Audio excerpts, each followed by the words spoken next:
It's been a long wait, but the day is finally here, everyone. Mina the Hollower has been released across all major platforms, and I couldn't be more excited. I would say I haven't been this excited for an indie game in a long time, but I know that's not true. The indie space has been knocking it out of the park the last year alone, and Mina here can now be added to that list.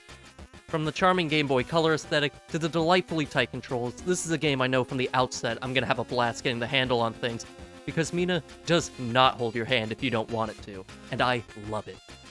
From both the platforming and its combat, I was getting slapped around plenty and having a fantastic time in the process.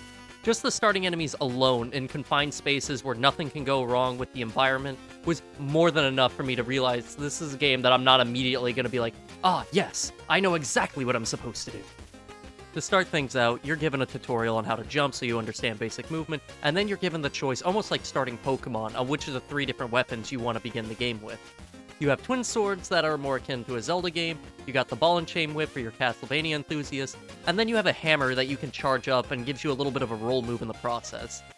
I'm unsure if the hammer is supposed to be a direct reference to maybe the Soulsborne games with how movement handles in those, charging up attacks and dodge rolling everywhere, but if that is a homage to something that I'm overlooking, let me know in the comments below. Anyways, it's important to note, you aren't locked out of the other 2 weapons that you don't pick either. What you don't select in the intro can be found elsewhere in the game world. After a scripted boss fight sequence, you're streamlined into finding your first safe room that gives you your main method of healing and your first glance at general inventory management. Currency is handled the way that you come to expect from Soulsborne games. Standard currency is lost upon death, but can be regained if you make it back to your place of defeat or slay the enemy that killed you in your previous run. Healing is limited and takes time and resources that you shouldn't overly rely on either.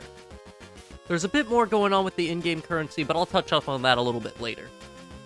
What's nice is the game does actually have adjustable difficulty settings. From the options menu, at any point in time you can disable or enable these as much as you want. Some make the game easier, like the ability to walk over pitfalls and spikes, while others make the game much harder, like earning less plasma and taking 3 times as much damage. Then of course there's some more superfluous ones, like the ability to toggle the weather, or have visual indicators like turning on and off the HUD, or having damage numbers that show up when you take damage or the enemies. What I find particularly interesting about this is that Yacht Club went the extra mile and even categorized them in the menu so you can find them by what you want, such as modifiers that can create unique challenges, or even making the game harder by default so you don't have to manually go into each menu and select every single thing that you want every single time. You can just say, I want to play the game easier, boop, go to the easier menu. I want to make the game harder, boop, go to the harder menu. I want to do this. You want to do a unique run, boop, go to the combo menu. There you go.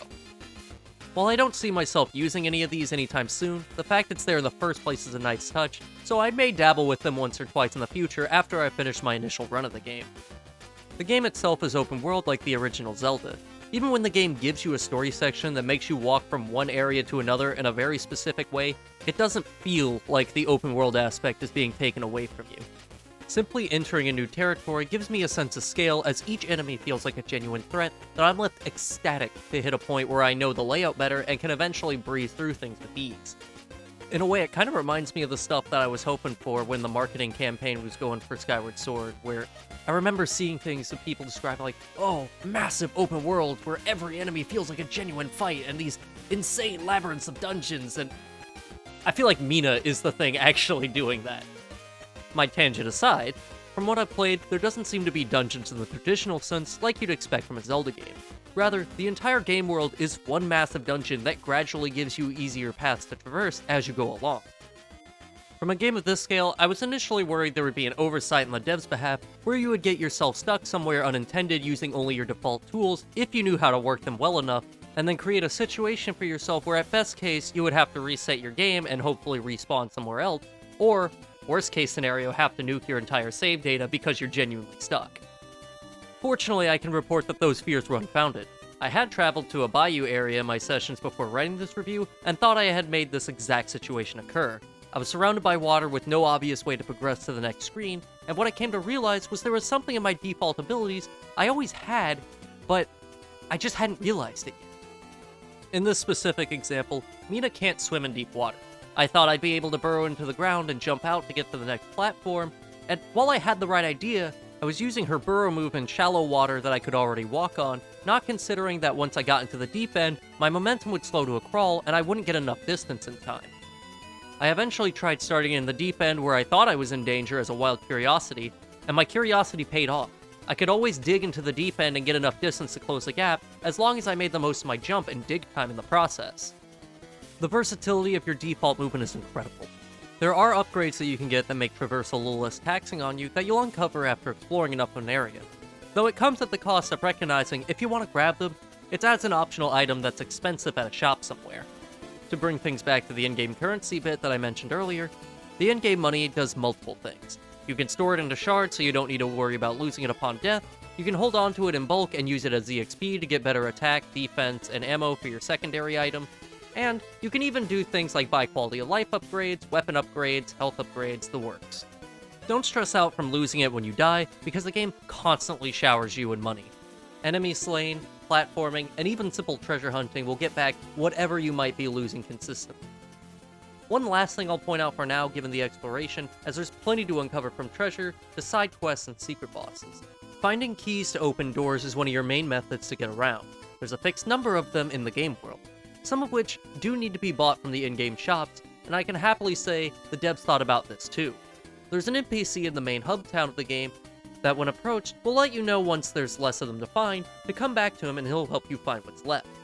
I'm glad something like this exists, because it drives me nuts in collectathon type of situations when I need a finite resource for progression, but there's not a clear hint system in place that I end up defaulting to looking up a guide somewhere, so I appreciate a means to not need to use the internet in a case like this. While I could go on, I think this covers the bases if you're thinking about trying the game out for yourself and wanting to have a mostly blind experience when you pick it up. So with that said, I give Mina the Hollower a 9 out of 10. I could easily see myself push this to a 10, but I need to finish the game first before I'm confident in doing so. I'm sure you've heard the quote before, whereas Shovel Knight is Yacht Club's Mario, Mina is their Zelda, and I can't think of a better comparison myself, because I truly hope Mina becomes a game that gets the same sort of love that causes all sorts of follow-ups and memorabilia to spawn, much like its older brother Shovel Knight. If you're still here, thank you so much for watching to the end, like and subscribe if you haven't, and I'll see you in the next video. Till then, everybody.